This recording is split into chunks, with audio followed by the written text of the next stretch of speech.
중국 반응. 한국의 최첨단 고출력 레이저 기술. 북한의 탄도미사일 완전 무력화 가능하다.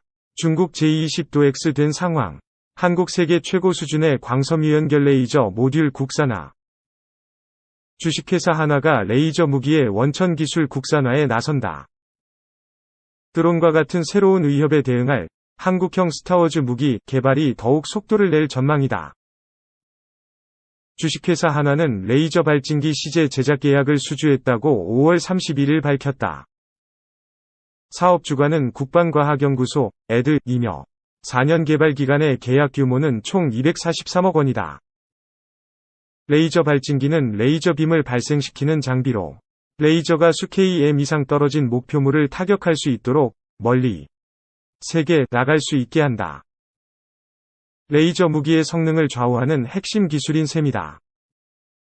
레이저 무기는 하늘에서 빠르게 이동하는 목표물을 빛의 속도로 정확하게 격추시킬 수 있는 것이 장점이다. 기존 무기들이 최근 급증하고 있는 드론 등 소형 무인기 공격을 효과적으로 방어하지 못하면서 더욱 주목을 받고 있다. 이에 미군은 이미 실전에 적용했다. 관련 기술도 빠르게 발전 중이다. 2. 세계 최고 수준 반도체 장비용 4.5kW급 광섬유 연결 레이저 국산화 성공. 한국광기술원이 세계 최고 수준 4.5kW 이상 위 산업용 광섬유 연결 레이저 모듈 국산화에 성공. 상용화를 눈앞에 두고 있다고 28일 밝혔다. 한국광기술원 레이저융합연구센터 한수욱 박사팀은 2017년 1kW 광섬유 레이저 국산화에 이어 지속해서 개발을 통해 반도체 디스플레이 분야 응용을 위한 산업용 고출력 광섬유 연결 레이저 모듈을 개발했다. 이번에 개발한 레이저 모듈은 높이 223mm, 19, 렉5U 사이즈로 2에서 3개월 내에 상용화가 가능한 세계 최고 수준의 4.5kW 광섬유 연결 레이저 모듈이다. 이 기술 개발은 산업통상자원부의 레이저 핵심 부품 국제공동 기술개발 사업과 레이저 응용 의료기기 첨단 소재 가공 산업 기반 구축 사업 및 산업용 레이저 핵심 부품 기술 지원 기반 구축 사업으로 거둔 성과이다. 개발된 기술은 레이저 강국인 미국, 독일, 일본 등에서만 보유한 산업용 고출력 레이저 분야의 최신 기술로서 그동안 전량 수입에 의존해왔다. 고에너지 효율을 가진 4.5kW급 광섬유 연결 레이저는 반도체 디스플레이 분야의 어닐링 PCB 본딩 열처리 공정에서 핵심 광원으로 사용되며 3D 금속 프린팅 조선철강 브레이징, 클래딩 공정에 활용되는 등 최근 주목을 받고 있다. 한국광기술원 신용진 원장은 광기술원은 레이저 분야 전문 생산 기술 연구소로서 수입 의존도가 높은 레이저 광원을 국산화하기 위해 수년간 기술 개발에 집중해왔다. 며 앞으로도 레이저 기술의 국제 경쟁력을 확보하고 레이저 산업이 성장하도록 최선의 노력을 다하겠다고 말했다.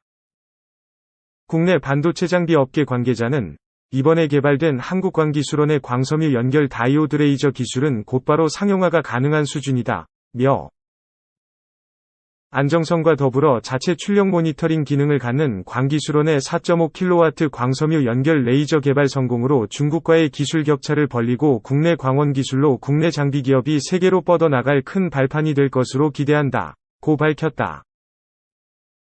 3. 1km 날아간 20kW급 레이저빔 수초 만에 미사일 모형의 명중. 레이저 요격 시험 사격을 시작합니다. 3, 2, 1. 사격 개시. 지난 3일 충남 태안군 국방과학연구소 ED 안흥시험장 사격통제관의 명령이 내려지자 무인기와 미사일 등을 수Km 떨어진 곳에서 레이저빔을 쏴 무력화하는 레이저 요격장치가 가동됐다. 일직선으로 1km를 날아간 20kW급 레이저는 수초 만에 금속으로 만들어진 미사일 모형에 명중하며 불꽃을 일으켰다. 사격 후 확인해보니 작은 구멍이 뚫려 있었다. 미사일을 파괴하기에는 부족하지만 비행이 불가능한 수준의 손상을 입혀 추락을 유도할 수 있을 것으로 보였다. ED 관계자는 로켓 내부의 탄두나 연료 등을 폭발시켜 비행체를 무력화하기에는 충분한 크기라고 설명했다. 전장판도 바꿀 수준의 첨단 기술 공개. 이번 시연은 에드가 창설 제50주년을 맞아 안흥시험장에서 국방부 기자단에게 주요 연구개발 성과를 처음 공개하는 과정에서 이뤄졌다. 2015년 레이저 관련 핵심 기술 개발을 완료한 에드는 2016년 북한 소형 무인기와 동일한 종류의 드론을 대상으로 시험의 성능을 입증했다.